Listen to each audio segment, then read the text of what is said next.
اللہ ہم سب کے جمع ہونے کو، جڑنے کو، کہنے سننے کو شرط قبولیت عطا فرمائے۔ الحمدللہ الحمدللہ الذی انزل الفرقان علی عبدہ لیکون للعالمین نذیرا۔ الحمدللہ الذی جعل فی السماء بروجا وجعل فیہا سراجا وقمرا منیرا۔ أما بعد فقد قال الله تبارك وتعالى في القرآن المجيد والفرقان الحميد: فأعوذ بالله من الشيطان الرجيم، بسم الله الرحمن الرحيم. لقد جاءكم رسول من أنفسكم عزيز عليه ما عنتم حريص عليكم بالمؤمنين رؤوف رحيم. صدق الله العلي العظيم. وقال النبي صلى الله عليه وسلم: يا أبا سفيان جئتكم بخير الدنيا وكرامات الآخرة. وقال عليه الصلاة والسلام: جئت لصلة الأرحام. وقال عليه الصلاة والسلام: الدين النصيحة. أو كما قال رسول الله صلى الله عليه وسلم. اللهم صل على محمد وعلى آل محمد وبارك وسلم. اللهم بارك على محمد وعلى آل محمد وبارك وسلم وسلم تسليما كثيرا كثيرا. اس پر جو والی تھی یتیموں کی، سلام اس ذات اقدس پر جو والی تھی یتیموں کی، سلام اس نور انور پر جو حامی تھی غریبوں کی. سلام اس پر کہ جس نے بے کسوں کی دستگیری کی.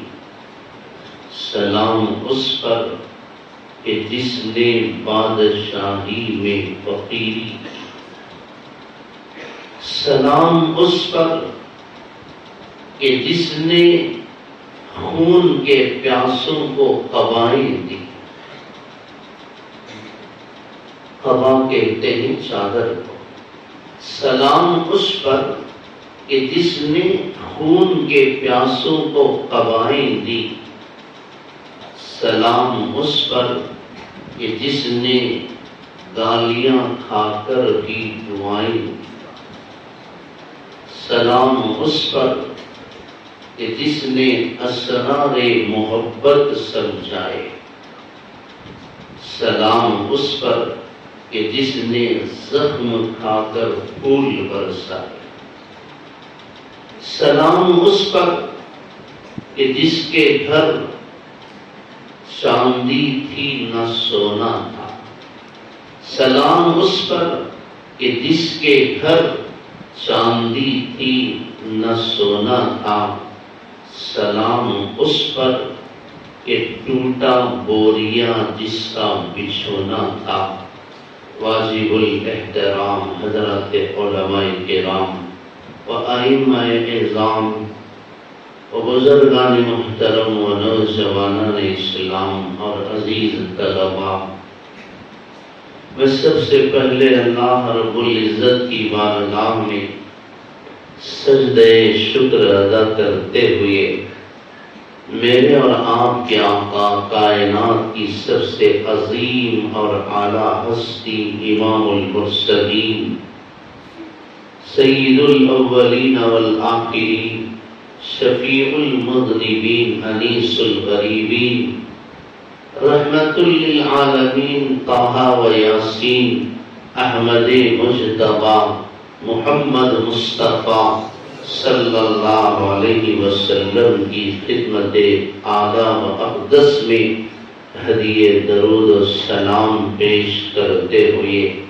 اپنی بات کا آغاز کرتا ہوں۔ میرے محترم بھائیوں، وہ نبی جس کی سیرت اور صورت کو، جس کے اخلاق اور کردار کو، جس کی حیات طیبہ اور اسوہ حسنہ کو، جس کی زندگی کے دن رات کو قرآن بیان کرتا ہو، ہم جیسے گنہگار اس پاک اور عظیم نبی کی سیرت کو اپنی گنہگار زبان سے کیا بیان کر سکتے ہیں اور گنہگار کانوں سے کیا سن سکتے ہیں؟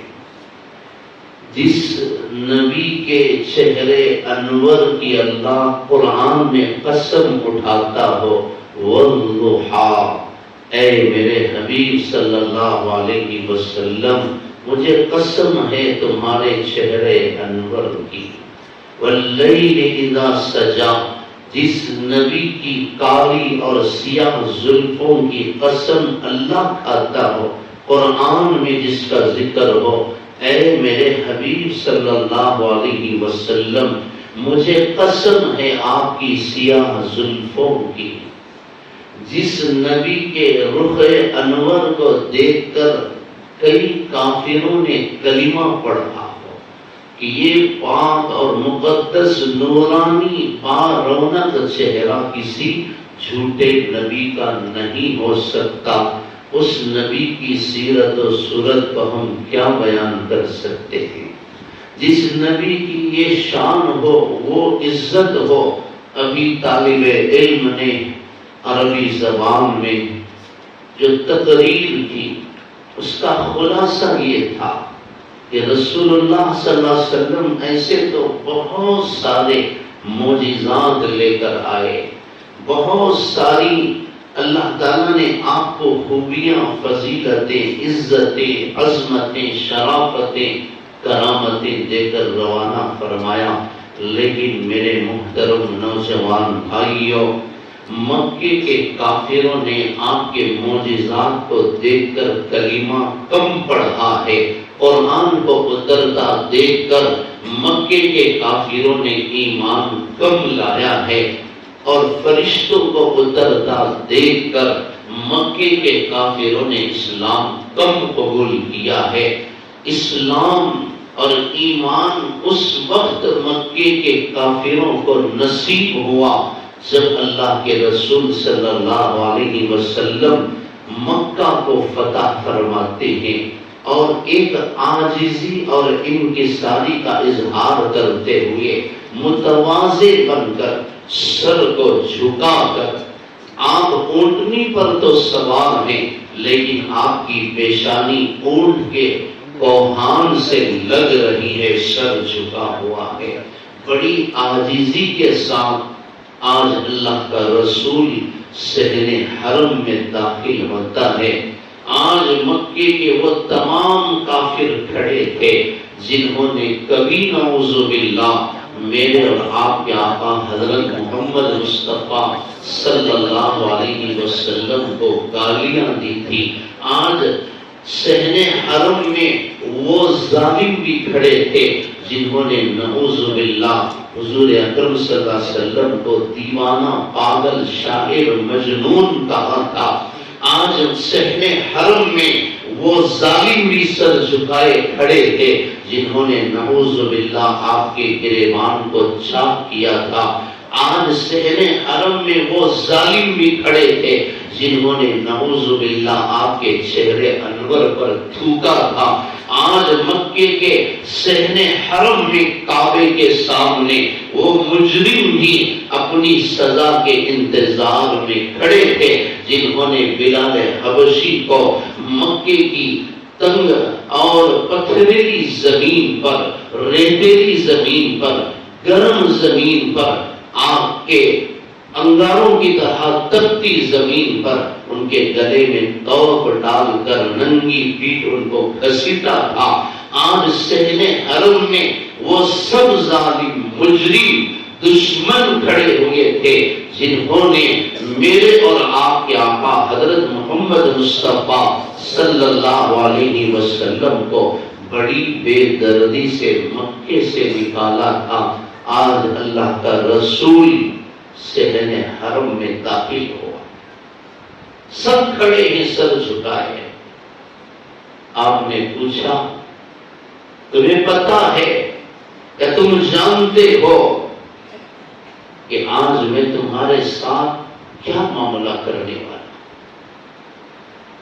اللہ کے رسول صلی اللہ علیہ وسلم کے اعلان کو سن کر مکے کے بڑے بڑے کافروں نے اقرار کیا، اے محمد صلی اللہ علیہ وسلم، ہم نے ہمیشہ آپ کو معاف کرتے ہوئے پایا ہے، آج ہم آپ سے انتقام کا، بدلے کا اور ہماری جانوں کے جانے کا خوف اور خطرہ محسوس نہیں کرتے، آج ہمیں امید یہ ہے کہ آج محمد ابن عبداللہ ہمیں معاف کر دے، کیونکہ ہم نے آپ کو ہمیشہ معاف کرتے ہوئے پایا۔ اس وقت مکے کے کافروں نے کلمہ پڑھا اور میرے اور آپ کے آقا حضرت محمد مصطفیٰ صلی اللہ علیہ وسلم کے قدموں پر گر پڑے۔ آپ نے اعلان فرمایا اذهبوا فانتم الطلقاء لا تثریب علیکم اليوم، جاؤ آج تم سب آزاد ہو، آج تمہاری پکڑ دھکڑ نہیں ہوگی، آج میں تمہارا انتقام نہیں لوں گا، آج بدلے میں تمہیں قتل نہیں کیا جائے گا، آج اللہ کا رسول تمہارے لیے عام معافی کا اعلان کرتا ہے۔ میرے محترم بھائیوں، رسول اللہ صلی اللہ علیہ وسلم نے چاند کے 2 ٹکڑے کیے، ابھی میں نے اشعار پڑھے، لیکن کافروں کو کلمہ نصیب نہیں ہوا۔ آپ صحن حرم میں تشریف فرما ہیں، ابو جہل آیا اور بڑے زام کے ساتھ حضور اکرم صلی اللہ علیہ وسلم سے کہتا ہے، اے محمد، تیرا دعویٰ یہ ہے کہ تو زمین اور آسمان کا نبی ہے، تیرا یہ دعویٰ ہے کہ تو حجر و شجر کا نبی ہے، تیرا یہ دعویٰ ہے کہ تو شمس و قمر کا نبی ہے، تیرا یہ دعویٰ ہے کہ تو بحر و بر کا نبی ہے، اگر تو واقعی اللہ کا سچا نبی ہے، سچا پیغمبر ہے، یہ دیکھ 14ویں رات کا چاند چمک رہا ہے، روشن ہے، اگر تو واقعی اللہ کا سچا نبی ہے تو اس چاند کے 2 ٹکڑے کر کے دکھا، میں تیرا کلمہ پڑھ لوں۔ رسول اللہ صلی اللہ علیہ وسلم چاہتے تھے کسی طرح یہ ہدایت پر آ جائے، اسلام قبول کر لے، ایمان قبول کر لے۔ ابو جہل، کیا تو کلمہ پڑھ لے گا؟ چاہتے تھے کسی طرح یہ جنت میں چلا جائے، جہنم سے بچ جائے۔ میرے محترم بھائیوں، آج ہم لوگ کسی بندے کو دین کی دعوت دینے کے لیے، جلسے کی دعوت دینے کے لیے 1 بار جاتے ہیں، 2 بار جاتے ہیں، 3 بار جاتے ہیں، قربان جائیں سرکار مدینہ کی جوتیوں پر۔ ابو جہل کو ایمان کی دعوت دینے کے لیے 1 نہیں، 2 نہیں، 10 نہیں، 20 نہیں، 100 نہیں، حضرات علماء کرام نے لکھا ہے 13 سال کے دور نبوت میں آپ نے نبوت کے جو 13 سال مکہ المکرمہ میں گزارے، لکھا ہے علماء نے ابو جہل کے گھر پر 3000 مرتبہ جاتے، 3000 مرتبہ کبھی تو اس کا دل پگھلے گا، کبھی تو یہ کلمہ پڑھے گا، کبھی تو یہ اپنے دل کی دنیا کو پاک کر لے گا، کبھی تو اس کی دشمنی اور رقابت محبت میں بدل جائے گی۔ نہ گرمی کی پرواہ کی، نہ سردی کی پرواہ کی، نہ رات کو دیکھا نہ دن کو دیکھا، نہ اس کے کڑوے کسالے اور زہریلے جملوں کی پرواہ کی، نہ اس کی گالیوں کی پرواہ کی۔ اللہ کے رسول صلی اللہ علیہ وسلم 3000 مرتبہ اس کے گھر تشریف لے گئے کہ شاید اسے ہدایت مل جائے۔ آج ابو جہل بڑے زعم کے ساتھ آیا ہے، آج وہ اللہ کے رسول صلی اللہ علیہ وسلم کو آزمائشوں میں ڈالنا چاہتا ہے، امتحان لینا چاہتا ہے۔ اسے کیا پتا کہ چاند بھی اس نبی کے قدموں کا غلام ہے، چاند بھی اس کے اشارے پر حرکت کرتا ہے۔ ابو جہل کو کیا پتا تھا کہ یہ تو نبوت کے ملنے کے بعد، بعثت ہونے کے بعد، جبکہ آپ کی عمر مبارک کم و بیش 45-50 سال ہے، اس وقت یہ چاند کے ٹکڑے کرنے کی گزارش کر رہا ہے۔ اس بدبخت کو کیا پتا تھا جب میرے اور آپ کے آقا گہوارے میں آرام فرما تھے، بچپن میں، بالکل بچپنا۔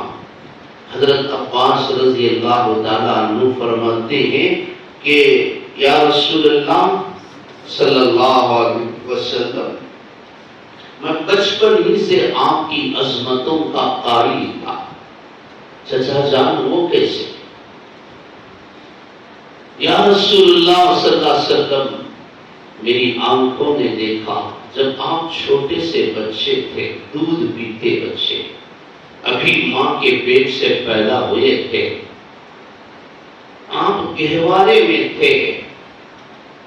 بچے عام طور پر ہاتھ پیر ہلاتے ہیں، ہاتھ پیر کو حرکت دیتے ہیں۔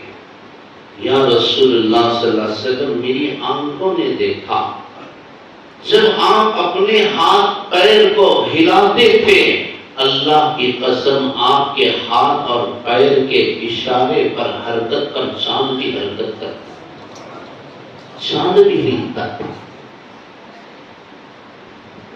اور کیوں نہ ہو، جب بچے کی پیدائش ہوئی تھی، ماں کو تکلیف ہوئی تھی کہ ہائے، اس بچے کا باپ عبداللہ نہیں ہے، میرے بچے کے لیے کھلونے کا انتظام کون کرے گا؟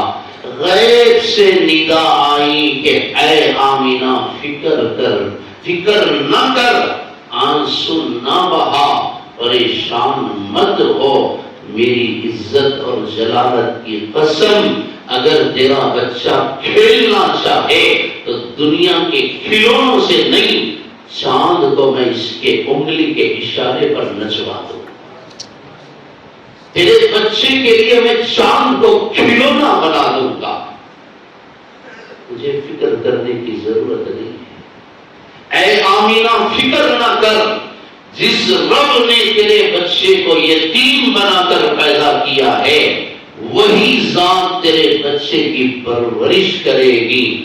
دنیا کے عام بچوں کے ماں باپ اپنی اولاد کی کیا سیر و تفریح کرائیں گے؟ میری عزت اور جلالت کی قسم، تیرا بچہ پھرنا چاہے، سیر و تفریح کرنا چاہے تو مکے سے اٹھاؤں گا، مدینہ المنورہ بیت الحم سے گزارتے ہوئے بیت المقدس کو لے کر جاؤں گا، 1.25 لاکھ انبیاء علیہ السلام کو کھڑا کر کے تیرے بچے کا استقبال کراؤں گا، تیرے بچے کو سلام کریں گے 1,24,000 سے زائد انبیاء علیہ السلام، اور تیرے بچے کو میں نبیوں کا امام بناؤں گا، اور پھر وہاں سے تیرے بچے کو لے کر جاؤں گا 7 آسمانوں کی بلندی کو پار کراتے ہوئے عند سدرۃ المنتہی عندہا جنت المأوی اذ یغشی السدرۃ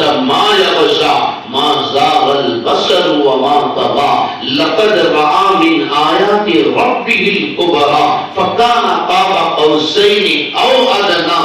اے آمینہ تیرے بچے کو ایسی بلند پرواز عطا کروں گا کہ جبرائیل فرشتہ بھی ان کے پیچھے رہ جائے،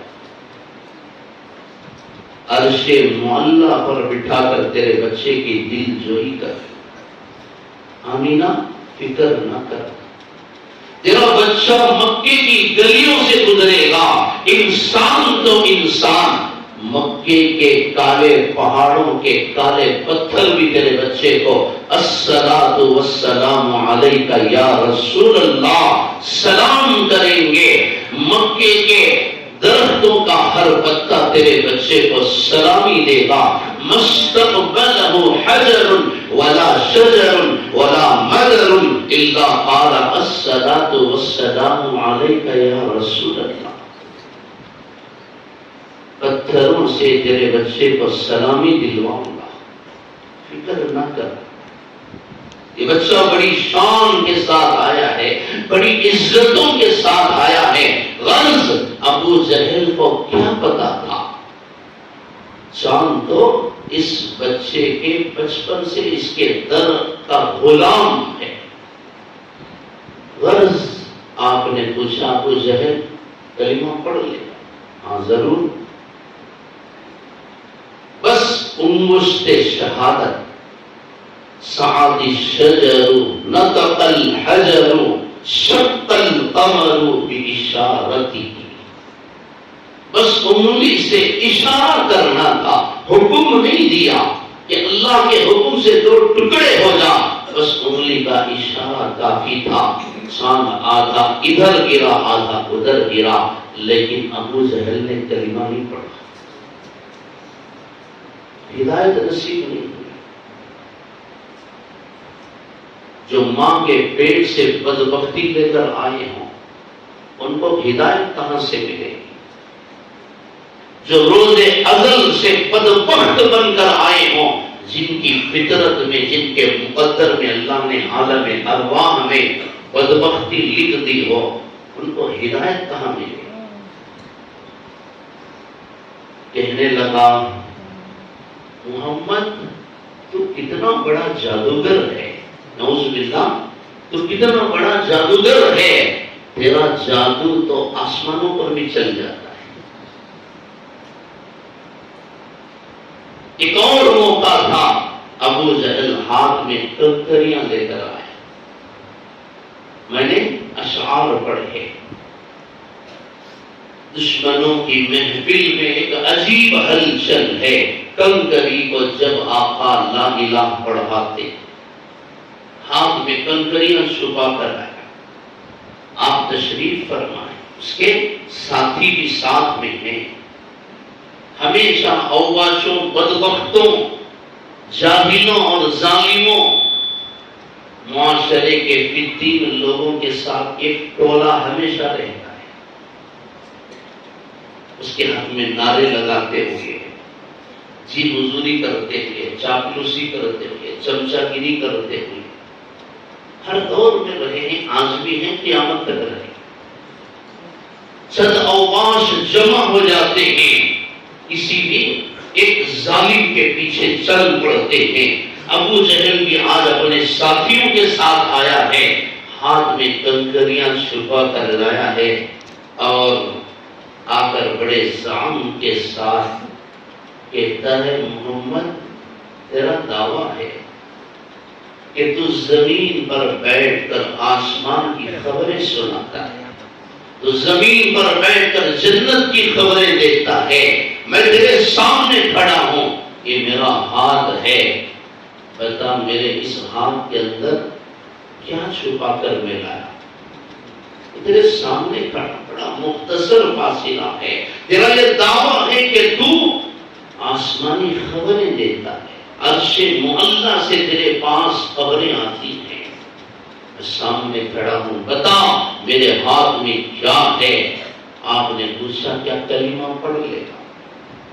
اس نے کہا ہاں ضرور ضرور کلمہ پڑھوں۔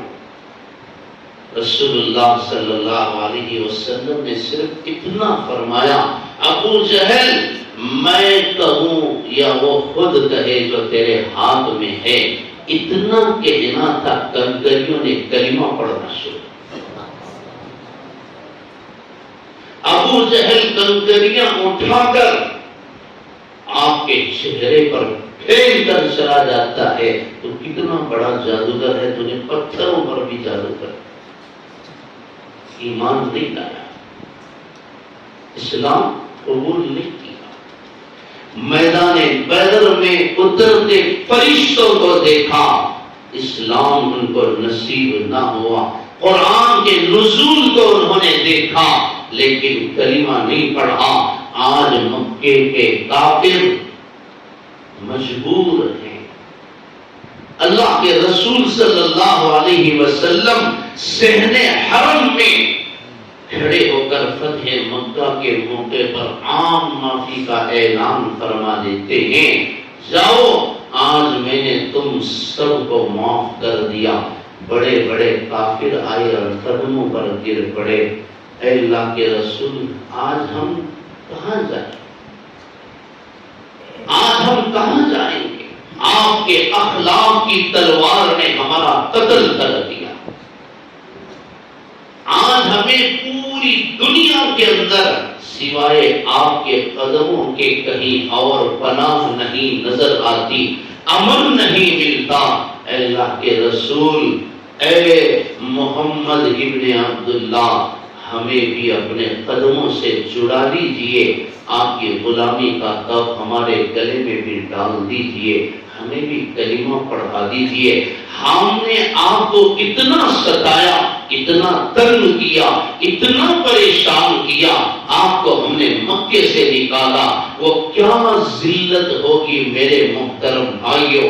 اللہ کا رسول مسجد حرام میں کعبے کے سامنے صحن حرم میں سجدے میں ہے، ابو جہل شریروں کو اوباشوں کو بھیجتا ہے، جاؤ ایک بڑا اونٹ آج ذبح کیا گیا ہے، اونٹ کاٹا گیا ہے، کون ہے جو جا کر اونٹ کی بوٹی گوبر سمیت اٹھا کر لائے گا، گندگی اور غلاظت سمیت اٹھا کر لائے گا؟ گئے اوباش، بدمعاش، بدغم نوجوان گئے جو اپنے آقا کی ہر بات کو ماننے کے لیے تیار تھے، جا کر انہوں نے اونٹ کی اوجڑی، اونٹ کی بوٹی اٹھا کر لائی۔ اللہ کا رسول سجدے میں ہے، ابو جہل اور اس کے ساتھی اس اونٹ کی اوجڑی کو آپ کی گردن پر ڈال دیتے، ہنسنے لگتے، مذاق اڑانے لگتے۔ قرآن کہتا ہے وَإِذَا رَأَوْكَ إِن يَتَّخِذُونَكَ إِلَّا هُزُوًا أَهَذَا الَّذِي بَعَثَ اللَّهُ رَسُولًا أَهَؤُلَاءِ مَنَّ اللَّهُ عَلَيْهِمْ مِنْ بَيْنِنَا۔ دیکھو اس فقیر کو، اسے کھانے کے لیے کھانا نہیں، پہننے کے لیے کپڑا نہیں، رہنے کے لیے گھر نہیں، یہ کہتا ہے کہ اسے اللہ نے ہماری جانب رسول بنا کر بھیجا ہے۔ اے میرے حبیب صلی اللہ علیہ وسلم، یہ کفار و مشرکین جب بھی آپ کو دیکھتے ہیں آپ کا مذاق اڑاتے ہیں، آپ پر تانے کستے ہیں، آپ کی غربت کا مذاق اڑاتے ہیں۔ ان بدبختوں کو کیا پتا، اگر میرا حبیب اشارہ کر دے تو سارے مکے کے نہیں، سارے عرب کے پہاڑوں کو سونا بنا کر اس کے پیچھے پیچھے چلا۔ ان بدبختوں کو پتا نہیں ہے آپ کی عظمت کو دیکھنے کی، ان کے آنکھوں میں وہ طاقت نہیں ہے۔ اگر میرا حبیب اشارہ کرے تو جنت کا دسترخوان اس کے گھر میں اتار دوں گا، جبرائیل کو غلام بنا کر بھیج دوں گا، اور کیوں نہ ہو جبرائیل جب بھی آتے ہیں، جبرائیل کو جب بھی اللہ نے حکم دے کر، پیغام دے کر، قرآن دے کر بھیجا ہے، حکم یہی ہوا ہے کہ اے جبرائیل یہ قرآن کی آیتیں تو لے کر جا رہا ہے۔ یاد رکھنا، جس عظیم المرتبت ہستی کی خدمت میں تو جا رہا ہے، اے جبرائیل یاد رکھنا، وہاں صرف ادب اور احترام کام آئے، وہاں احترام کے ساتھ جانا، مجرم غلام کی طرح حاضر ہونا، نظریں جھکا کر جانا، جا کر میرے حبیب کے در پر، دہلیز پر، چوکھٹ پر کھڑے ہو کر سلام کرنا، اجازت ملے تو اندر جانا۔ حکم کسے ہو رہا؟ سید الملائکہ جبرائیل علیہ السلام کو اللہ فرماتے ہیں اجازت لے کر اندر جانا، بڑے ادب کے ساتھ میرے پیغام کو پہنچانا۔ یاد رکھ لے جبرائیل، میری عزت اور جلالت کی قسم، تجھے بھی میں نے اسی نبی کے صدقے میں پیدا کیا،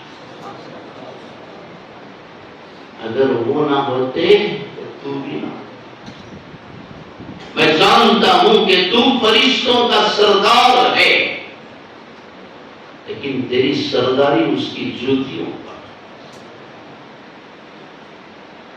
ابو البشر سیدنا آدم علیہ السلام کو اللہ تعالیٰ نے پیدا فرمایا، ان کے اندر روح ڈالی، جان ڈالی، ان کے بائیں پسلی سے اماں حوا علیہ السلام کو پیدا فرمایا، دونوں کا نکاح کر دیا، دونوں کو جنت میں داخل فرمایا۔ وَقُلْنَا يَا آدَمُ اسْكُنْ أَنْتَ وَزَوْجُكَ الْجَنَّةَ وَكُلَا مِنْ حَيْثُ شِئْتُمَا وَلَا تَقْرَبَا هَٰذِهِ الشَّجَرَةَ فَتَكُونَا مِنَ الظَّالِمِينَ۔ اے آدم، جاؤ تم اور تمہاری بیوی جہاں چاہے رہو، جو چاہے کھاؤ پیو۔ حضرت آدم علیہ السلام آگے بڑھتے ہیں، اللہ نے ان کا نکاح پڑھوا دیا۔ حضرت آدم علیہ السلام چھونا چاہتے ہیں، بیوی کو ہاتھ لگانا چاہتے ہیں، ان کے قریب جانا چاہتے ہیں۔ اللہ کا حکم ہوتا ہے آدم، بیوی کو اس وقت تک ہاتھ نہیں لگا سکتے، چھو نہیں سکتے جب تک کہ تم بیوی کا مہر ادا نہ کرو۔ حضرت آدم علیہ السلام پریشان، اللہ میرے پاس کیا ہے کہ میں حوا کو مہر دوں؟ ابھی تجھے پیدا کیا ہے، میرے پاس کچھ نہیں ہے۔ میرے محترم بھائیو، سارے انسانوں کی یہی اوقات ہے، یہی حیثیت ہے۔ اللہ فرماتے ہیں اے میرے بندے، اپنی اوقات کو نہ بھول، اپنی حقیقت کو فراموش نہ کر۔ اس حقیقت کو نہ بھول کے تو اس دنیا میں ننگا آیا تھا، خالی ہاتھ آیا تھا، نہ تیرے پاس پہننے کے لیے 1 انچ کپڑا تھا، نہ کھانے کے لیے 1 دانہ۔ آج جو کچھ بھی ہے وہ میرا دیا ہوا ہے، میری دی ہوئی دولت پر، میری دی ہوئی شوگر کی فیکٹری پر، میری دی ہوئی چاول کی رائس مل پر، میرے دیے ہوئے کھیت کھلیان باغات پر، میری دی ہوئی جائیداد اور زمین پر، میرے دیے ہوئے دکان اور شو روم پر، میرے دیے ہوئے مال زر سونا چاندی پر ظلم نہ کر، تکبر نہ کر، فخر نہ کر، مغرور مت ہو جا، گھمنڈی مت بن۔ میری عزت کی قسم، جس طرح میں دینا جانتا ہوں اسی طرح چھیننا بھی جانتا ہوں۔ میری دی ہوئی نعمت پر غرور نہ کر، اور میری عزت کی قسم یاد رکھ لے اے میرے بندے، جس طرح میں نے تجھے دنیا کے اندر خالی ہاتھ بھیجا تھا، اسی طرح ایک دن خالی ہاتھ اور ننگا تجھے واپس بلا لوں گا۔ تو کچھ لے کر بھی نہیں گیا اور تو کچھ لے کر بھی نہیں آئے گا۔ جب تو دنیا کے اندر گیا تھا کسی اور نے تجھے کپڑا پہنایا تھا، جب تو واپس آئے گا تو کوئی اور تجھے کفن پہنائے گا۔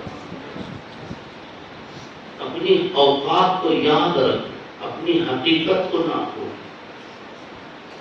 مال کے زعم میں، عہدے کے زعم میں، جائیداد کے زعم میں، وَلَا تُسَعِّرْ خَدَّكَ لِلنَّاسِ وَلَا تَمْشِ فِي الْأَرْضِ مَرَحًا، مغرور بن کر نہ چل، سینہ تان کر نہ چل، لوگوں سے جھڑک کر بات نہ کر کے تو مالدار ہے۔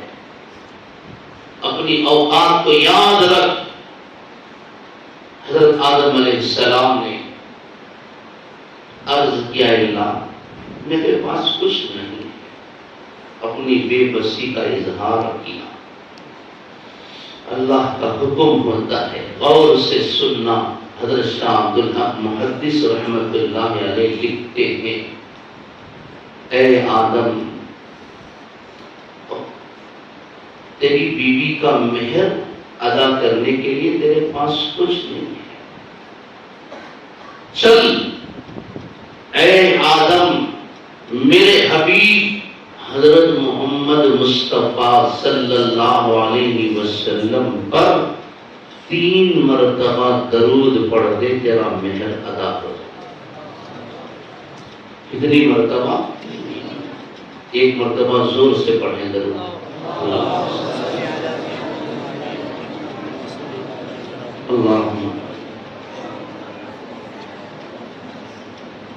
اللہ کی قسم، اللہ نے کسی نبی کو وہ عزت نہیں عطا کی، وہ عظمت نہیں عطا کی۔ جبرائیل فرشتہ بھی ان کے در پر غلام بن کر آتا ہو۔ ابو البشر سیدنا آدم علیہ السلام پہلے انسان ہے، کائنات کا پہلا بشر ہے، پریشان ہو گئے، اے اللہ تو نے مجھے ابھی پیدا کیا، یہ محمد کون ہے؟ اللہ نے فرمایا تیری ضروریت میں سے ہوں گے، تیری اولاد میں سے ہوں گے، اولہم خلقا وآخرہم بعثا، تخلیق میں سب سے پہلے، بعثت میں سب سے بعد میں آئیں گے۔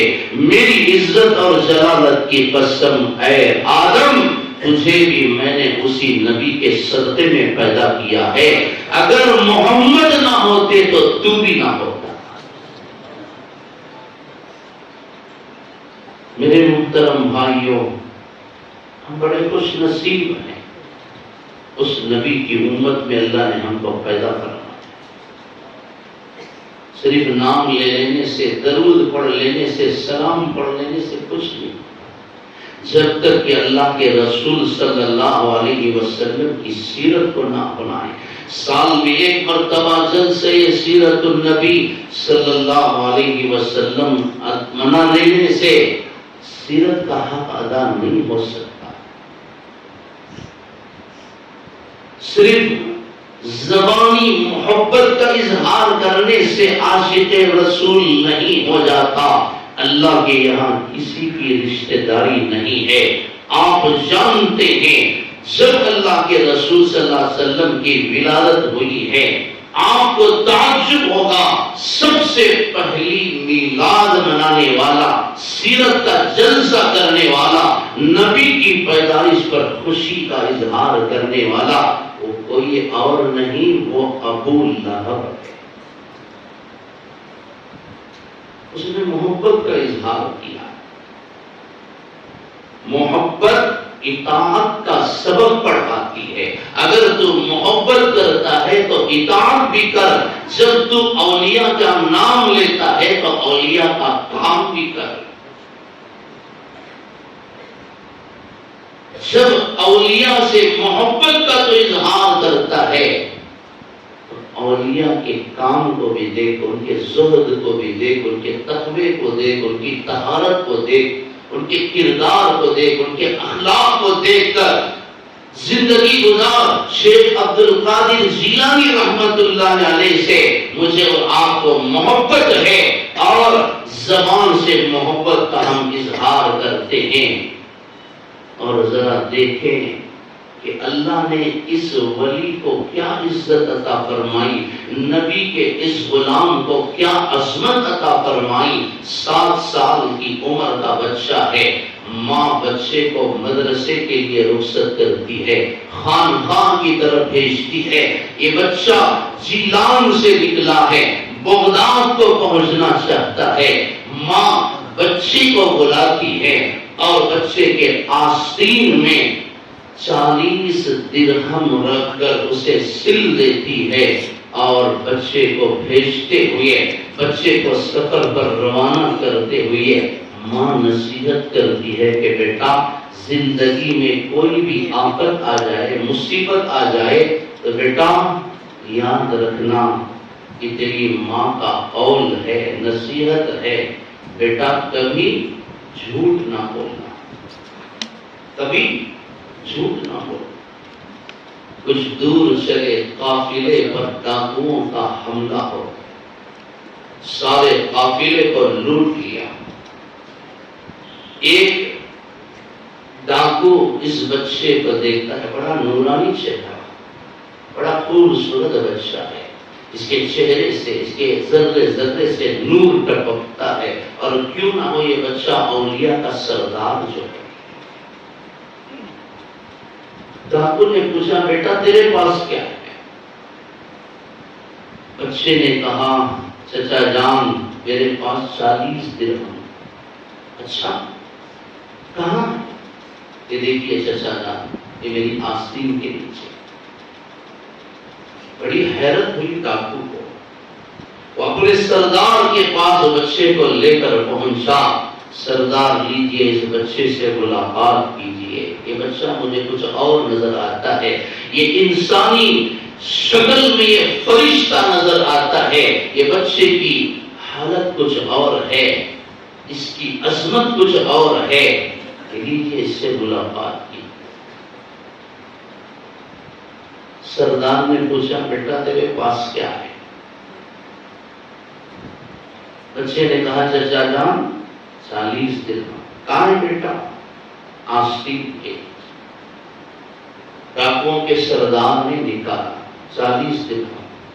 کہنے لگا بیٹا اگر تو نہ بتاتا تو ہمیں کبھی پتہ نہ چلتا، اب تو جانتا ہے کہ ہم قافلے کو لوٹنے والے لٹیرے ہیں، ڈاکو ہیں، بیٹا تو نے بتایا کیوں؟ جب تو دیکھ رہا تھا کہ ہم نے سارے قافلے کو لوٹ لیا، اگر تو نہ بتاتا تو بچہ ہے تیرے پاس کیا ہوگا، ہم کو کبھی پتہ بھی نہ چلتا۔ قربان جائے اس بچے کے ماں کی قدموں پر۔ بچے نے جواب دیا کہ بیٹا چچا جان 40 درہم کے لیے ماں کی نصیحت کو کیسے میں فراموش کر سکتا؟ 40 درہم کے لیے ماں کے حقوق کو کیسے توڑ سکتا؟ ماں کی نصیحت ہے۔ کبھی ہمارا ماضی ایسا تھا، کبھی ہمارے قوم اور ملت کی عورتیں ایسی تھیں کہ ان سے گھر بیٹھے اسلام کی تبلیغ ہوتی تھی، دین پھیلتا تھا۔ وہ ماؤں کے پیٹ سے، ان کی گود سے نکلنے اور تیار ہو کر آنے والے بچے لاکھوں کروڑوں انسانوں کی ہدایت کا ذریعہ بنتے تھے۔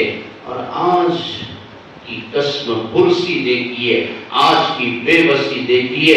اللہ کے رسول صلی اللہ علیہ وسلم نے فرمایا تھا کہ میری امت پر ایک زمانہ ایسا آئے گا کہ میری امت کی بہن بیٹیاں کپڑے پہن کر بھی ننگی ہو جائیں۔ آج اسی ناپاک ماحول میں ہم زندگی گزارتے ہیں،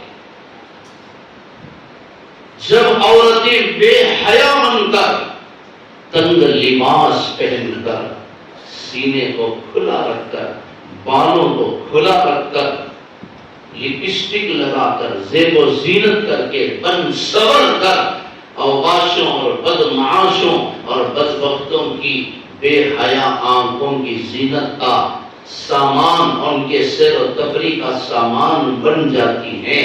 تو ان بچیوں سے، ان لڑکیوں سے پیدا ہونے والی نسل، وہ اولاد بھی، وہ بچے نشہ کرنے کے عادی ہوں گے، ان کے پیٹ سے پیدا ہونے والی بچی غیروں کے ساتھ بھاگنے والی ہو۔ اولاد کی اصلاح چاہتے ہو تو خود کی اصلاح کرو، خود سدھرو، اللہ تمہاری اولاد کو خود بخود سدھار۔ غرض یہ عظیم بچہ بالکل سچ سچ بتا دیتا ہے۔ حضرات علماء نے لکھا، ڈاکوؤں کا سردار سر پر مٹی ڈال لے، چیخ و پکار کرنے لگا، سارے ڈاکو جمع ہوئے، سردار کیا ہوا، خیریت تو ہے؟ کہنے لگا، ارے ظالموں، دیکھو یہ 7 سال کا بچہ، معصوم بچہ، یہ بچہ اپنے ماں کے حکم کا اتنا پابند ہے، اور میں 40-50 سال کا ہٹا کٹا نوجوان لٹیرا بن کر مجھے اللہ کے حکم کو توڑتے ہوئے شرم نہ آئی، مجھے اللہ کے حکم کا احساس نہیں رہا۔ یہ 7 سال کا بچہ ماں کے حکم کا اتنا پابند ہے، اور ہم 40-50 سال کے ہو کے اللہ کے باغی بن گئے۔ چلو میرے اس بچے سے ڈاکو کہنے لگا، بیٹا لے یہ 40 درہم اپنے پاس رکھ، سارے قافلے کے مال کو، لوٹے ہوئے مال کو واپس کر دیا، اور 40 ڈاکو اس 7 سال کے بچے کے ہاتھوں پر توبہ کرتے ہیں اور راہ راست پر آتے ہیں۔ ہمارے اولیاء کی یہ شان تھی۔ آج ہم شیخ عبد القادر جیلانی کا نام بھی لیں، ان کے نام کی دیگیں چڑھائیں، اور پھر جا کر دکان میں بیٹھ کر جھوٹ بھی بولیں، بازاروں میں چل کر جھوٹ بولیں، اپنوں سے جھوٹ بولیں، غیروں سے جھوٹ بولیں۔ آپ خود بتائیں یہ محبت ہے یا عداوت ہے؟ محبت اطاعت کا سبب دیتی ہے۔ ابو لہب محبت کرتا تھا، اطاعت نہیں تھی۔ بے شک اس نے محبت کی، لیکن کیا ہوا؟ اللہ تعالیٰ فرماتے ہیں، تبت یدا ابی لہب وتب ما اغنی عنہ مالہ وما کسب سیصلی نارا ذات لہب وامرأته حمالۃ الحطب فی جیدها حبل من مسد۔ جب اللہ کے رسول صلی اللہ علیہ وسلم نے اسے ایمان کی دعوت دی، اسلام کا سبق پڑھایا، توحید کی طرف بلایا، اور سب سے پہلے اپنی رسالت کا اعلان فرمایا، ابو لہب کہنے لگا، تبت لک یا محمد لہذا جمعتنا، اے محمد نعوذ باللہ تیرے ہاتھ پیر ٹوٹ جائیں، تو ستیہ ناش ہو جائے، تو تباہ اور برباد ہو جائے، کیا تو نے اسی لیے ہم کو جمع کیا تھا؟ ارے نادان، تو نے 360 بتوں کو ملا کر ایک خدا بنا دیا۔ اجعل الآلہۃ الہ واحدہ ان ھذا لشیء عجیب، ان ھذا لشیء عجاب۔ ہم پانی کسی بت سے مانگتے ہیں، اولاد کے لیے دوسرے بت کے پاس جاتے ہیں، کھانے کے لیے کسی پتھر کے پاس جاتے ہیں، ایک ایک چیز کے لیے ہم نے ایک ایک خدا کو بنا رکھا ہے، پھر بھی ہماری حاجتیں پوری نہیں ہوتی۔ لیکن بڑے تعجب کی بات ہے کہ تو نے تمام خداؤں کو ملا کر ایک ہی خدا بنا دیا، ایک اللہ کی طرف تو ہمیں دعوت دیتا ہے، تیری تباہی اور بربادی ہو جائے۔ اللہ کے رسول صلی اللہ علیہ وسلم کی آنکھوں سے آنسو روا، اپنوں سے پہنچائی گئی تکلیف بہت بڑا درد دے کر جاتی ہے۔ دوسرے اگر سوئی بھی چبائیں یا سبل بھی مارے، خنجر بھی مارے، تو اتنی تکلیف نہیں ہوتی جتنا کہ اپنوں کے سوئی کے چبانے سے تکلیف ہوتی ہے۔ منصور بن حلاج رحمت اللہ علیہ اللہ والے ہیں، گزر رہے تھے، جان پہچان کا ایک لٹیرا اسے پکڑا گیا تھا، اسے لوگ پتھر مار رہے تھے، انہوں نے بھی پتھر مارا، اس نے زور سے آہ کی، لوگوں نے کہا اتنے لوگ تجھے پتھر مارتے ہیں، تو نے کچھ نہیں کہا۔ منصور نے جیسے ہی پتھر مارا تو نے آہ کی، اس نے کہا یہ اپنے کی طرف سے پھینکا گیا پتھر ہے، یہ پتھر مجھے اپنوں نے مارا ہے۔ اپنوں کی طرف سے جو تکلیف پہنچتی ہے وہ بڑی اذیت ناک ہوتی ہے۔ یہ سگا چچا ہے جس نے بھتیجے کی پیدائش پر محبت کا اظہار کرتے ہوئے باندی کو آزاد کر دیا تھا، آج پتھر مار کر جاتا ہے، واپس چلا گیا، اللہ کے رسول کو بڑی تکلیف۔ اور جو قوم نبی کے دل کو تکلیف پہنچاتی ہے، اللہ کا غیبی نظام حرکت میں آتا ہے۔ خاص طور سے عام طور پر کسی کو تکلیف نہ پہنچاؤ، کسی کی دل آزاری نہ کرو۔ بالخصوص دو رشتے ایسے ہیں جن کے دل کو ٹھیس پہنچتی ہے تو اللہ کا عذاب ان لوگوں پر حلال ہو جاتا ہے۔ ایک اللہ کا نبی ہے، دوسرے تمہارے ماں باپ ہیں۔ جب ان کو تکلیف پہنچتی ہے تو اللہ کا غیبی نظام حرکت میں آیا۔ اللہ کا غیبی نظام حرکت میں آیا، جبرائیل کو بھیجا، جا جبرائیل میرے حبیب تک یہ پیغام پہنچا دے، ہم ابو لہب کی بد دعا کو اسی پر لوٹاتے ہیں۔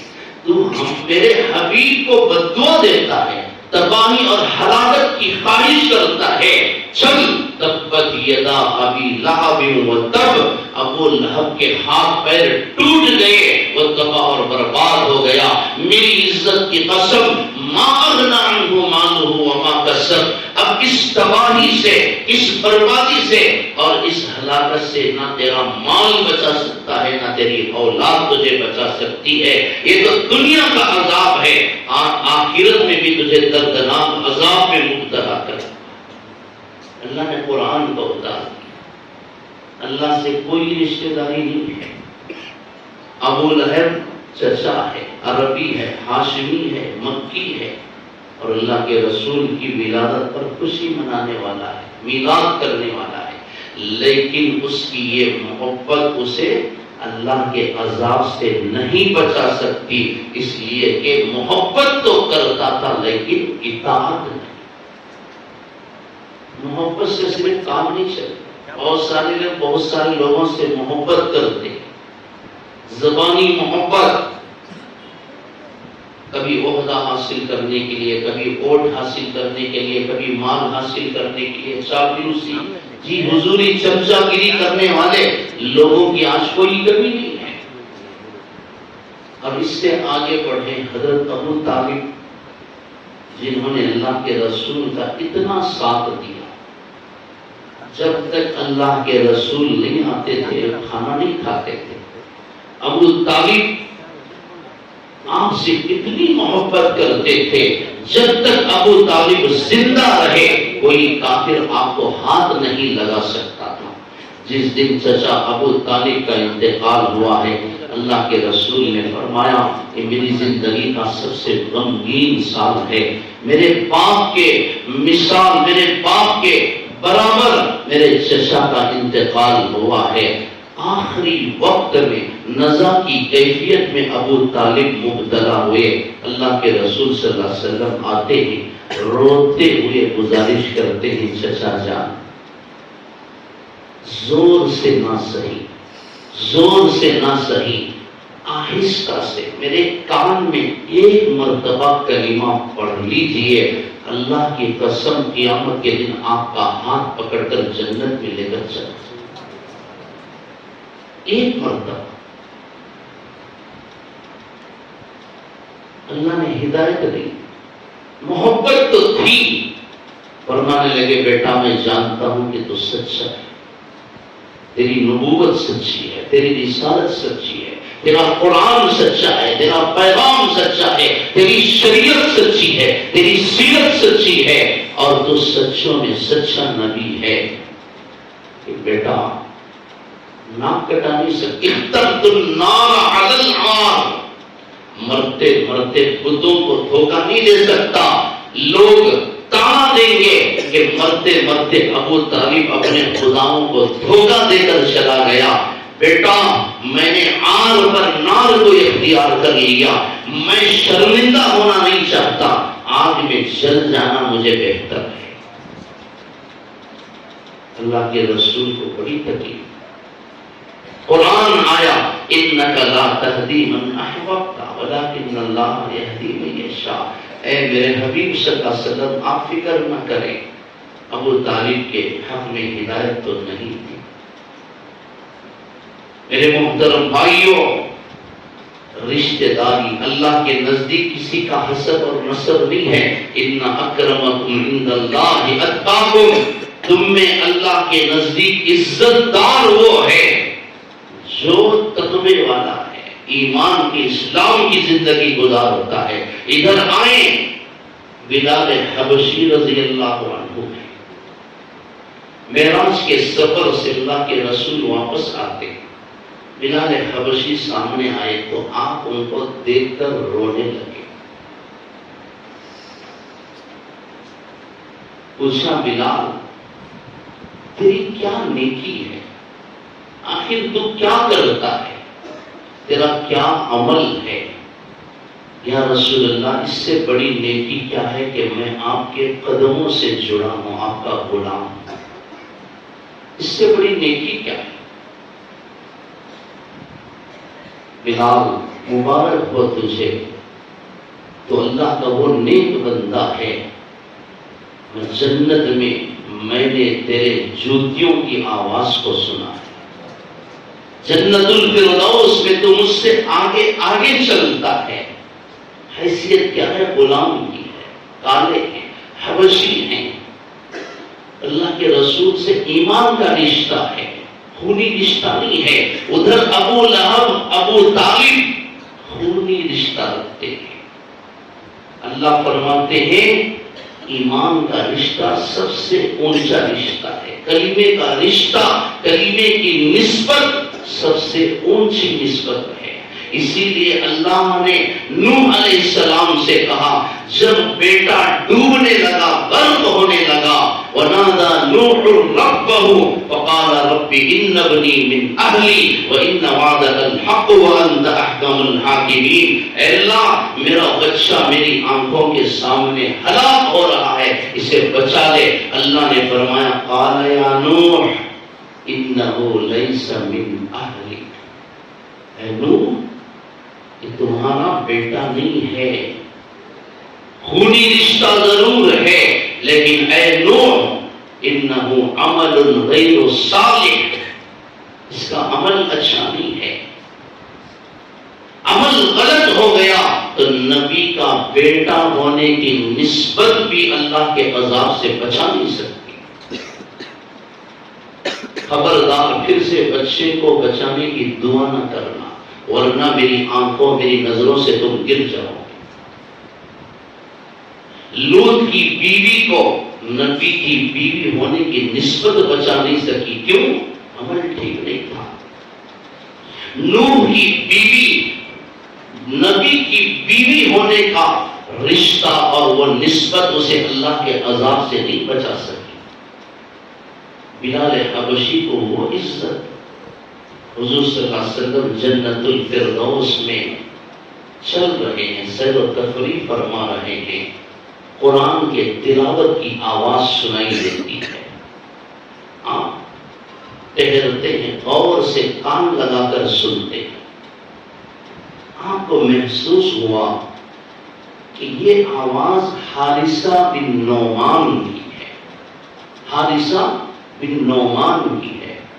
پوچھا جبرائیل یہ تو حارثہ بن نعمان ہے جو زمین پر بیٹھ کر تلاوت کرتا ہے، اور اس کے قرآن اور تلاوت کی آواز جنت الفردوس میں گونجتی ہے. جنت کی حوریں اس کی تلاوت کو سنتی ہیں، جنت کے فرشتے اس کی تلاوت کو سنتے ہیں. جبرائیل اللہ نے یہ عزت حارثہ بن نعمان کو کیوں عطا کر؟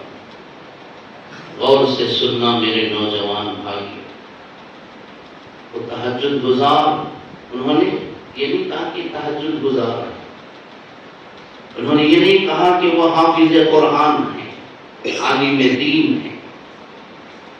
انہوں نے یہ نہیں کہا کہ وہ اعتکاف کرتے ہیں، اللہ کے راستے میں وقت لگاتے ہیں، حج کرتے ہیں، عمرہ کرتے ہیں، یہ نہیں فرمایا. نوجوان بھائیوں، توجہ چاہتا ہوں، توجہ کرنا اس واقعے پر. جبرائیل نے کہا اے اللہ کے رسول صلی اللہ علیہ وسلم، آپ کا یہ غلام ماں کا بڑا خدمت گزار ہے، ماں کی بڑی خدمت کرتا ہے، ماں کی بڑی اطاعت کرتا ہے، اونچی آواز سے ماں سے بات نہیں کرتا. اگر کوئی بات ماں کی سمجھ میں نہیں آئی تو پھر دوبارہ پلٹ کر نہیں پوچھتا کہ ماں تو نے کیا کہا. ماں کے کپڑے خود دھوتا ہے، ماں کے سر میں خود کنگھی کرتا ہے، سر میں تیل لگاتا ہے، اس کے پیر دباتا ہے. آپ کے اس غلام کو ماں کی خدمت نے وہ عزت عطا کی. وہ روئے زمین پر بیٹھ کر تلاوت کرتا ہے اور جنت الفردوس کی حوریں اور فرشتے اس کی تلاوت کو سنتے. میرے محترم بھائیوں، یہ بہت بڑے رشتے ہیں، ان کے تقدس کو سمجھو. جس نبی کی سیرت کو سننے کے لیے تم جمع ہوئے ہو، حجۃ الوداع کے ان واقعات کو پڑھو. اللہ کا رسول احرام باندھ کر مدینہ المنورہ سے نکلتے ہیں، 70,000 صحابہ کرام ساتھ میں ہیں. آپ ان صحابہ کو چھوڑ کر 6 میل کم و بیش 10 کلومیٹر چلتے چلاتے پتھریلی وادیوں سے گزرتے ہیں. جا کر ایک جگہ بیٹھ کر آپ زارو قطار بڑے درد کے ساتھ رونے لگتے ہیں. صحابہ نے پوچھا اللہ کے رسول، یہ کون سی جگہ ہے، یہاں بیٹھ کر کیوں روتے ہیں؟ اللہ کے رسول نے فرمایا ارے میرے بھائیوں، یہ وہ جگہ ہے جہاں میرا حقیقی اور اصلی کعبہ ہے. 6 سال کی عمر میں میری ماں کا انتقال ہوا تھا، یہاں میری ماں دفن ہے. میں احرام کی چادریں پہن کر جا رہا تھا، میرے ضمیر نے، میرے باطن نے مجھے آواز دی کہ اے محمد، تم کعبے کا طواف کرنے کے لیے جا رہے ہو، تمہارا حقیقی کعبہ تو یہاں. یہ نہ ہوتے تو تم کعبے کو کہاں دے، یہ نہ ہوتے تو تم نبی کہاں سے بنتے. تو میں نے چاہا کہ اس کعبے میں حاضری دینے سے پہلے اس کعبے میں حاضری دے کر. میرے نوجوان بھائی، یہ بھی رسول اللہ صلی اللہ علیہ وسلم کی سیرت ہے. ہم اپنوں کو تکلیف پہنچاتے ہیں، ہم اپنوں کی دل آزاری کرتے ہیں، ہم اپنے کعبے کو توڑتے ہیں. 2012 کی بات ہے، میں والدین کے ساتھ عمرے کے لیے گیا. ہمارے والد صاحب ویل چیئر پر بیٹھے تھے، بیمار تھے، والدہ ساتھ میں تھی. ایک عالم دین سے مطاف میں میری ملاقات ہوئی. انہوں نے مجھے دیکھا، اللہ والے تھے، اللہ ان کی مغفرت فرمائے، ان کا انتقال ہو گیا. کبھی میں ان کے جملے کو میں فراموش نہیں کر سکتا، بھول نہیں سکتا. انہوں نے مجھے سینے سے لگاتے ہوئے کہا مولانا مبارک ہو، آپ کعبے کے ساتھ کعبے کو آئے ہیں، آپ کعبے کے ساتھ کعبے کو آئے. میرے نوجوان بھائیوں، ان کی قدر کر، ان کی عزت کر. حضرت امام غزالی رحمۃ اللہ علیہ صحراؤں میں گئے اللہ کو تلاش کرنے کے لیے، جنت کو تلاش کرنے کے لیے. 40 سال گزار دیے. واپس آتے ہیں، تہجد کا وقت تھا، دروازے پر دستک دیتے ہیں. ماں تہجد کے لیے اٹھی ہے، وضو کر رہی تھی. دستک سے سمجھ گئی کہ بچہ آیا ہے. دروازہ کھولا، آ کر قدموں میں گر پڑے کہ امی جان 40 سال سے صحراؤں میں، پہاڑوں میں، ویرانیوں میں، جنگلات میں، زمین کے کونے کونے میں جنت کو تلاش کرتا رہا۔ اللہ کی جانب سے ندا دی گئی، ارے نادان، تو جنت کو صحراؤں میں تلاش کرتا ہے جہاں جنت تیرے ماں کے قدموں کے نیچے ہے۔ جنت تو یہاں تھی، میں جنت کو کہیں اور تلاش کرتا تھا۔ یہ بھی رسول اللہ صلی اللہ علیہ وسلم کی سیرت ہے۔ میرے محترم بھائیوں، بس بات کہیں سے کہیں چلی گئی۔ اگر ہم محبت کا دعویٰ کرتے ہیں تو اطاعت کریں۔ ہماری صورت اللہ کے رسول کی صورت سے، ہمارا عمل اللہ کے رسول کے عمل سے۔ واقعی ہم عاشق رسول ہیں تو چھوڑیں حرام کھانے کو، حرام بولنے کو، حرام کرنے کو، جھوٹ بولنے کو، نمازوں کا اہتمام کریں۔ نماز چھوڑ کر کسی کو کچھ نہیں ملے گا۔ غرض رسول اللہ صلی اللہ علیہ وسلم نے جب صحن حرم میں کھڑے ہو کر معافی کا اعلان فرمایا، اس وقت لوگوں نے کلمہ پڑھا، اسلام سے جڑ گئے، اسلام پھیلتا چلا گیا۔ اخلاق سے اسلام پھیلا ہے، اچھے کردار سے اسلام پھیلا ہے، اچھے بول سے اسلام پھیلا ہے، نرمی سے اسلام پھیلا ہے، خیر خواہی سے اسلام پھیلا ہے، اچھے معاملات سے اسلام کی تبلیغ ہوئی ہے، اچھی معاشرت سے اسلام کی تبلیغ ہوئی ہے۔ اگر تم تہجد گزار ہو، حافظ قرآن بھی ہو، شب دار ہو، روزے دار ہو، اللہ کے راستے میں جہاد کرنے والے ہو، لیکن تمہارے اخلاق اچھے نہیں ہیں، تمہارا کردار اچھا نہیں ہے، لوگ تم سے خوش نہیں ہیں، لوگ تم سے بدظن ہیں، بیزار ہیں، تمہارے ظلم سے ان کو امن حاصل نہیں، لوگ تم سے تنگی محسوس کرتے ہیں، تو یاد رکھنا اللہ کی قسم آپ کی تہجد اور تلاوت آپ کو جنت میں داخل نہیں کر سکتی۔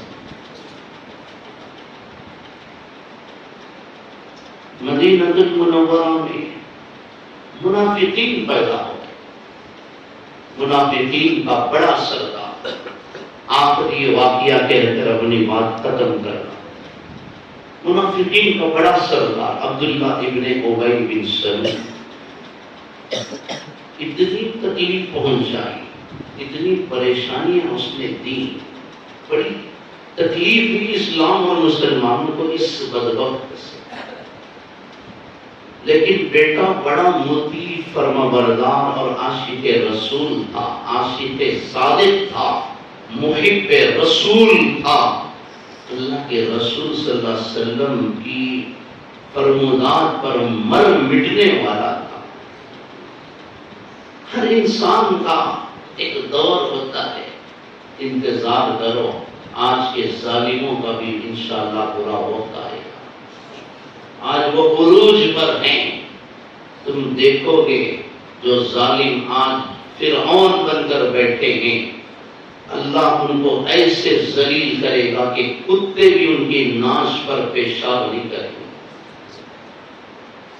آج ہماری ماں اور بہنوں کی عزتوں کو لوٹنے والے ظالموں پر ایسا وقت آئے گا کہ زمین ان کو قبول نہیں کرے گی۔ آج یہ حرام کے کپڑے پہن کر حرام کی گاڑیوں میں پھرنے والے ان حرامیوں کو، ان بدکاروں کو دیکھ کر آپ پریشان نہ ہو۔ لا تحسبن اللہ غافلا عما يعمل الظالمون انما يؤخرهم ليوم تشخص فيه الابصار۔ اللہ ظالموں کے ظلم سے غافل نہیں ہے، اللہ نے ان کو مہلت دی ہے، ان کو چھوٹ دی ہے، اللہ نے ان کو موقع دیا ہے، اللہ پکڑے گا ان بطش ربک لشدید ان اخذہ علیم شدید، اس کے پکڑنے کے انداز بڑے عجیب اور بڑے نرالے ہوتے ہیں۔ نمرود کو اس نے مچھر سے مار دیا، آج کے نمرود کیا اوقات رکھتے ہیں اس کے ساتھ؟ ہر ایک کا زوال آئے گا۔ آج وہ اپنے عروج پر، اپنے تخت پر بڑی شان، بڑا فخر محسوس کر رہے ہیں۔ جس تخت پر آج غرور کر رہے ہیں، انشاءاللہ وہ وقت آئے گا کہ ان کے آخری غسل کے لیے تختہ بھی نصیب ہوگا۔ عبداللہ ابن ابی بن سلول زندگی بھر شرارت کرتا ہے، اللہ کے رسول کو تکلیف پہنچاتا، نزا کی کیفیت میں مبتلا ہوا۔ اس سے بھی پتا تھا آج مجھے موت کی تکلیف بچا سکتی ہے، موت کی تکلیف سے میں بچ سکتا ہوں، تو وہ محمد رسول اللہ صلی اللہ علیہ وسلم کی توجہ اور آپ کی دعا کی برکت سے اس نے بیٹے کو نبی کی خدمت میں بھیجا۔ عبداللہ حضور صلی اللہ علیہ وسلم کی خدمت میں حاضر ہو، عرض کرتے ہیں یا رسول اللہ صلی اللہ علیہ وسلم، 3 گزارشات لے کر آپ کی خدمت میں آیا ہوں۔ پہلی گزارش یہ ہے کہ میرا باپ آخری وقت میں ہے، مر رہا ہے، نزا کی کیفیت میں مبتلا، چند سانسوں کا مہمان ہے، چند لمحوں کا مہمان ہے۔ یا رسول اللہ صلی اللہ علیہ وسلم، آپ کے بدن مبارک پر جو چادر ہے نا، وہ چادر آپ مجھے مرحمت فرما دیں۔ آپ کے اس مبارک چادر میں میں اپنے باپ کا کفن دینا چاہتا ہوں، اپنے باپ کو اس کا کفن پہنانا چاہتا ہوں۔ جانتا ہوں بڑا ظالم ہے، منافق ہے، لیکن باپ ہے، شاید آپ کی چادر مبارک کی برکت سے اللہ اسے مغفرت کر دے، اللہ اس کے عذاب کو کم کر دے۔ اللہ کے رسول نے کبھی کسی کو لا نہیں فرمایا، نہیں کا لفظ زبان پر نہیں آیا، چادر مبارک اٹھا کر جا کر اپنے باپ کے کفن کا انتظام۔ یا رسول اللہ، دوسری گزارش، میری خواہش ہے، چونکہ منافق تھا، وہ لوگ بھی نماز پڑھتے تھے، منافق جو سامنے سے دوست پیچھے سے دشمن۔ آج کے ماحول میں ایسے لوگوں کو سمجھنا کوئی مشکل بات نہیں۔ آج گلی گلی میں، محلے محلے میں ایسے لوگ ہیں، سامنے آ کر نہیں صاحب میں تمہارے ساتھ، نہیں صاحب تمہیں، نہیں صاحب تمہیں یہ عہدے کے قابل، نہیں صاحب تمہیں ہے تو یہ کام بتا، پیچھے جا کر کیا ہوا، اتنے دن سے بیٹھ گئے ہیں، مرتا بھی نہیں ہٹتا بھی نہیں، دیکھنا مرتا بھی نہیں ہٹتا بھی نہیں۔ ہمارے پاس مولانا ماشاءاللہ کیا تقریر، کیا بیان، سارے لوگ رو رہے تھے، پیچھے جا کر کتنے سال سے وہ مولانا کو رکھی، دوسرے کو بھی لاؤ، ذرا ٹیسٹ بدل کر دیکھو۔ اب ایسے منافقین کو اور کیا سمجھا سکتے؟ آپ کے سامنے بڑی محبت کا اظہار کرتے، پیچھے جا کر انہی کے مخالفت میں بات کرتے، انہی کے خلاف لوگوں کو بھڑکاتے۔ یہ ہر ایک کے ساتھ ہوتا ہے، ہر انسان کے ساتھ یہ حالات پیش آتے ہیں کہ میرا یہ آپ ہی کا یہ قصہ نہیں ہے۔ تو آج کے دور میں ایسے منافقوں کو سمجھنا کوئی مشکل بات نہیں۔ باپ بیٹے مسلمانوں سے سیکولرزم ہونے کا دعویٰ کرتے رہے، مسلمانوں کا ساتھ دے، لیکن آج حالت کیا ہوئی؟ آج انہی جن کے خلاف ہمیشہ بولتے تھے، اسی پارٹی کی گود میں جا کر باپ بیٹا دونوں بیٹھ گئے۔ ایسے ہی لوگوں کو منافق کہا جاتا ہے، نفاق۔ ایسے ہی یہ لوگ عبداللہ ابن ابی بن سلول کی یہ نسل، ان کی اولاد، ان منافقوں کے وعدوں سے دھوکے نہ کھائیے۔ نے کہا بڑا ظالم تھا، منافق تھا، بڑی تکلیف پہنچائی، لیکن یا رسول اللہ میری گزارش ہے کہ آپ اس کی نماز جنازہ بھی پڑھائیں۔ اللہ کے رسول نے قبول فرمایا۔ تیسری گزارش یا رسول اللہ میری خواہش ہے کہ آپ جنازے کے ساتھ قبرستان تک بھی آئیں اور اس کے لیے آپ مغفرت کی دعا فرمائیں، شاید اللہ اس کی بخشش کرے۔ اللہ کے رسول نے اسے بھی قبول فرما لی، چادر مرحمت فرما دی، نماز جنازہ پڑھانے کی آپ نے منظوری دے دی، قبرستان تک تشریف لانے کی آپ نے اجازت پر مرحمت فرما دی۔ بیٹا بڑی خوشی خوشی گیا، باپ کا انتقال ہوا، کفن دے کر جنازہ لایا، مسجد نبوی کے صحن میں جنازہ رکھا گیا۔ رسول اللہ صلی اللہ علیہ وسلم صفوں کو تیار فرماتے ہیں، درست فرماتے ہیں اور نماز جنازہ پڑھانے کے لیے آگے تشریف لے جاتے ہیں۔ عمر کھڑے تھے پہلی صف میں، دیکھا اللہ کے رسول اس منافق کی نماز جنازہ پڑھانے کے لیے جا رہے، آگے پڑھ رہے، پیچھے سے آئے اور آ کر چادر پکڑ کر کھینچا۔ عمر نے چادر کو پکڑا اور کھینچا، پیچھے مڑ کر دیکھتے اللہ کے رسول تو عمر کھڑے، پوچھنے لگے آپ کس کی نماز جنازہ پڑھا، کس کے جنازے کے سامنے کھڑے، کیا بھول گئے اس کی شرارتوں کو؟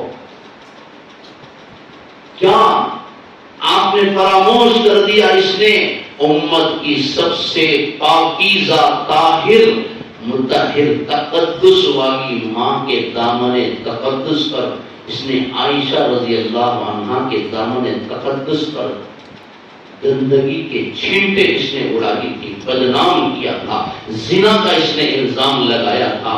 اللہ کے رسول کیا آپ بھول گئے کہ جب ہم لوگ جنگ احد کے لیے ہم مدینے سے نکلے تو یہ اپنے 300 ساتھیوں کو بھی ساتھ میں لے کر آیا، جیسے جیسے احد کا پہاڑ قریب آیا اپنے ساتھیوں کو لے کر دھوکہ دے کر یہ واپس چلا گیا۔ اس کی کتنی شرارتیں ہیں یا رسول اللہ، آپ اس کی نماز جنازہ پڑھو۔ میری گزارش ہے آپ اس کی نماز جنازہ نہ پڑھیں، قربان جائیں اس نبی کے جوتیوں سے اڑنے والے گرد و غبار پر۔ انہوں نے اپنوں کو بھی، دشمنوں کو، غیروں کو معاف کیا۔ اللہ کے رسول نے فرمایا عمر چھوڑ دے۔ اللہ نے اس کی نماز جنازہ پڑھانے سے منع نہیں کیا ہے، مغفرت کی دعا مانگنے سے اللہ نے روکا نہیں ہے، بس اللہ نے فرمایا ہے استغفر لہم او لا تستغفر لہم ان تستغفر لہم 70 مرۃ فلن یغفر اللہ لہم۔ اے میرے حبیب صلی اللہ علیہ وسلم، آپ ان کے حق میں استغفار کریں یا نہ کریں، اگر آپ 70 دفعہ بھی ان کے حق میں استغفار فرمائیں تو اللہ ان کی مغفرت کرنے والا نہیں ہے کہ انہوں نے اللہ اور اس کے رسول کو دھوکہ دیا۔ اے عمر چھوڑ دے مجھے، اللہ نے مجھے منع نہیں فرمایا، بس اس آیت کو اللہ نے نازل کیا ہے، اس ذات کی قسم جس نے مجھے نبی بنا کر بھیجا ہے، اگر 70 مرتبہ اس کی نماز جنازہ پڑھنے پر اگر اللہ اس کی بخشش کر دے تو میں محمد 70 مرتبہ اس کی نماز جنازہ پڑھانے کے لیے تیار۔ 70 مرتبہ۔ حضرت عمر رضی اللہ عنہ جا کر صف میں کھڑے ہو گئے، اپنے آپ کو ملامت کرنے لگے۔ عمر تیری اوقات کیا تھی، تو اللہ کے رسول کو مشورہ دینے لگا، تیری حیثیت کیا ہے، وہ اللہ کے رسول ہیں، تجھ سے زیادہ بہتر جانتے ہیں، پتہ ہے ان کو معلوم ہے کہ کس کی جنازہ پڑھنا ہے، کس کی نماز جنازہ نہیں پڑھنی ہے، تجھے کیا ضرورت تھی؟ تو اتنا بڑا ہو گیا کہ اللہ کے رسول کو تو مشورہ دینے لگا، اپنے آپ کو ملامت کرنے لگے۔ ادھر اللہ کے رسول نے نماز جنازہ پڑھا، اس سے پہلے کہ آپ جنازے کا سلام پھیرتے جبرائیل قرآن لے کر حاضر ہو گئے۔ وَلَا تُصَلِّ عَلَىٰ أَحَدٍ مِّنْهُمْ مَاتَ أَبَدًا وَلَا تَقُمْ عَلَىٰ قَبْرِهِ۔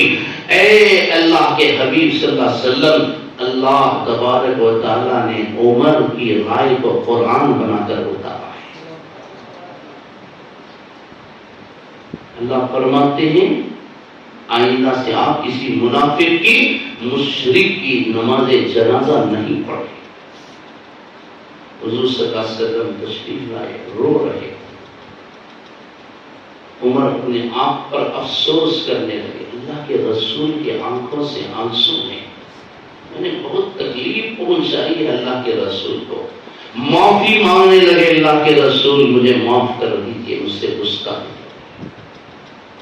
رسول اللہ صلی اللہ علیہ وسلم سینے سے لگا کر رو رہے، عمر کاش تیری رائے کو میں قبول کر لیتا، تیرے مشورے پر میں عمل کر لیتا، دیکھ تیری رائے کو اللہ نے قرآن بنا کر اتار دیا ہے، اللہ نے پسند کر لیا، اللہ نے منع کر دیا۔ ایک روایت تو یہ ہے، دوسری روایت حضور صلی اللہ علیہ وسلم نماز جنازہ پڑھا کر قبرستان تک تشریف لے گئے، اس کی قبر پر گئے، لکھا ہے علماء نے اس کے قبر کے اندر آپ گئے، جب اس کی میت کو رکھا گیا تو آپ نے اس میت کو آپ نے قبر کے اندر بیٹھ کر اپنے زانو اقدس پر رکھا اور اس کے کفن کو کھولا اور اپنا لعاب مبارک نکال کر اس کے منہ میں ڈالا، شاید اللہ اس کی بخشش فرما دے، شاید اللہ تعالیٰ اس کے عذاب میں تخفیف فرما دے، اس کے عذاب کو کم کر دے۔ رسول اللہ صلی اللہ علیہ وسلم باہر تشریف لاتے ہیں، واپس جانے لگتے ہیں تو جبرائیل آ گئے، اللہ فرماتے ہیں وَلَا تَقُمْ عَلَىٰ قَبْرِي، آئندہ سے کسی منافق مشرک کافر کی قبر پر آپ کھڑے ہو کر آپ اس کے لیے دعائیں مغفرت نہیں کریں گے۔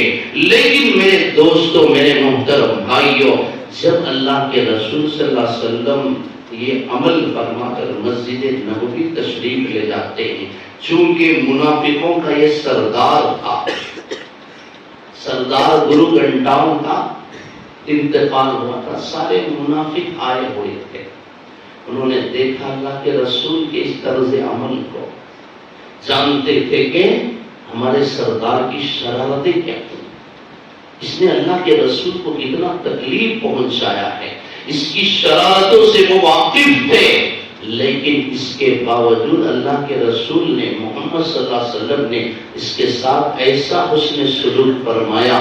لکھا ہے علماء نے، رسول اللہ صلی اللہ علیہ وسلم مسجد نبوی کو تشریف لے جاتے ہیں، 1000 منافقین حاضر خدمت ہو کر کلمہ پڑھتے ہیں، اسلام قبول کرتے ہیں۔ اللہ کے رسول رئیس المنافقین کے ساتھ آپ کا یہ طرز عمل ہے، ہم کو بھی اپنی غلامی میں شامل کروا دیجیے۔ میرے محترم بھائیوں، عفو اور درگزر نے، اخلاق اور کردار نے اسلام کی تبلیغ کی ہے۔ اپنے اخلاق کو سدھارو، اپنے کردار کو بدلو، اپنی تجارتوں کے اندر سے حرام کو نکالو، جھوٹ سے، سود سے، رشوت سے باز آؤ، آپسی دشمنیوں کو ختم کرو، آپسی عداوتوں کو ختم کرو، کسی انسان کی ترقی کو دیکھ کر حسد نہ کرو، جلو نہیں، حاسد حسد کی آگ میں جلتا رہتا ہے۔ اگر اللہ نے آج کسی کو مال دیا ہے تو انتظار کرو، اللہ تمہاری زندگی میں بھی وہ وقت لائے گا۔ اللہ نے کسی کو وعدے پر بٹھایا ہے، انتظار کرو، اللہ تمہاری زندگی میں بھی وہ وقت لائے گا۔ لیکن کبھی کسی کے ساتھ بدخواہی نہ کرو، کسی کے خلاف سازش نہ کرو۔ آج اسلام اور مسلمان جو شکست کھا رہے ہیں، آج جو ذلیل ہو رہے ہیں، پریشانیاں اٹھا رہے ہیں، اس کی سب سے بڑی اہم وجہ عالمی ایک سبب کیا ہے کہ آج عالمی سطح پر مسلمانوں کے اندر اتحاد نہیں ہے، اتفاق نہیں ہے۔ فلسطین کے حالات آپ کے سامنے ہیں، ایک اسرائیل، حضرت مولانا مفتی تقی عثمانی صاحب دامت برکاتہم نے فرمایا اگر سارے اسلامی ممالک مل کر اگر اسرائیل پر تھوک بھی دے تو اتنا مختصر وہ حصہ ہے، اتنی مختصر وہ جماعت ہے کہ وہ تھوک میں ڈوب جائے گا۔ میں اپنے الفاظ میں کہوں گا اگر چند اسلامی ممالک مل کر اگر اسرائیل والوں پر پیشاب کر دے تو وہ پیشاب میں تیرنے لگیں گے، ڈوب کر مر جائیں گے۔ لیکن کیا وجہ ہے کہ آج وہ ہماری ماں اور بہنوں کو ذلیل کر رہا، ہمارے بچوں کو شہید کر رہا، 56 57 50% اسلامی ممالک ہیں، اس کا کچھ نہیں بگاڑ سکے۔ وجہ کیا ہے؟ اتحاد نہیں، اتفاق نہیں، ایک دوسرے کی خیر خواہی نہیں۔ آج ہمارے محلے شہر اسی لیے برباد ہو رہے ہیں، ایک دوسرے کی ٹانگ کھینچنے میں، ایک دوسرے کے خلاف سازش کرنے میں، ایک دوسرے کو بدنام کرنے میں ہم لگے ہیں۔ اللہ کے رسول صلی اللہ علیہ وسلم کی سیرت کا یہ سبق ہے، الدین النصیحہ، دین خیر خواہی کا نام ہے، درد مندی کا نام ہے، اطاعت شعاری کا نام ہے، اور ایک دوسرے کو نفع پہنچانے کا نام دین ہے۔ وہ مسلمان نہیں جس کی زبان سے، جس کے ہاتھ پیر سے دوسرے مسلمانوں کو امن حاصل نہ ہو، اپنے صفوں کے اندر اتحاد پیدا کرے، آپسی طاقت کو مضبوط کرے۔ اگر آپ گاؤں میں، شہر میں، ریاست میں، ملک میں اپنا مقام بنانا چاہتے ہیں تو سب مل جل کر رہیں، سب آپس میں متحد ہو کر رہیں۔ جو آپ کے بڑے ہیں ان سے جڑ کر چلیں، ان سے ہٹ کر نہیں۔ اگر آپ ان سے ہٹ کر چلیں گے غیروں کو مواقع ملیں گے، غیر اس کا فائدہ اٹھائیں گے۔ لہذا رسول اللہ صلی اللہ علیہ وسلم نے فرمایا تھا حضرت علی رضی اللہ عنہ سے کہ اے علی، اگر تیرا امیر حبشی غلام بھی ہو، اون چرانے والا چرواہا بھی ہو تو امیر کی اطاعت کر، بڑوں کے ساتھ جڑ کر چلو، توڑ کر نہیں، ٹوٹ کر نہیں، الگ ہو کر نہیں۔ وہ قوم، وہ شہر کبھی عزت نہیں پا سکا، کامیاب نہیں ہو سکا جس کے مسلمان آپس میں لڑتے ہیں، آپس میں نفرت کرتے ہیں، ایک دوسرے کو نیچا کرنے کی کوشش کرتے ہیں، ایک دوسرے کو ذلیل کرتے ہیں۔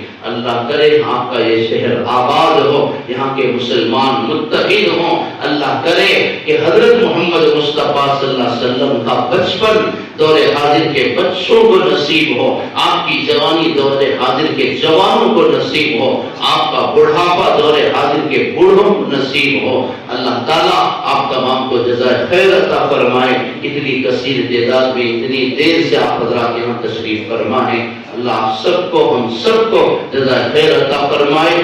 اس اجلاس کو اللہ ہم سب کی دنیا کی عزت، کامیابی، عروج اور ترقی کا ذریعہ بنائے، اور اس اجلاس کو ہمارے لیے آخرت میں نجات کا، مغفرت کا، جنت میں داخلے کا ذریعہ اور سبب بنائے۔ وہ آخر دعوانا الحمدللہ رب العالمین۔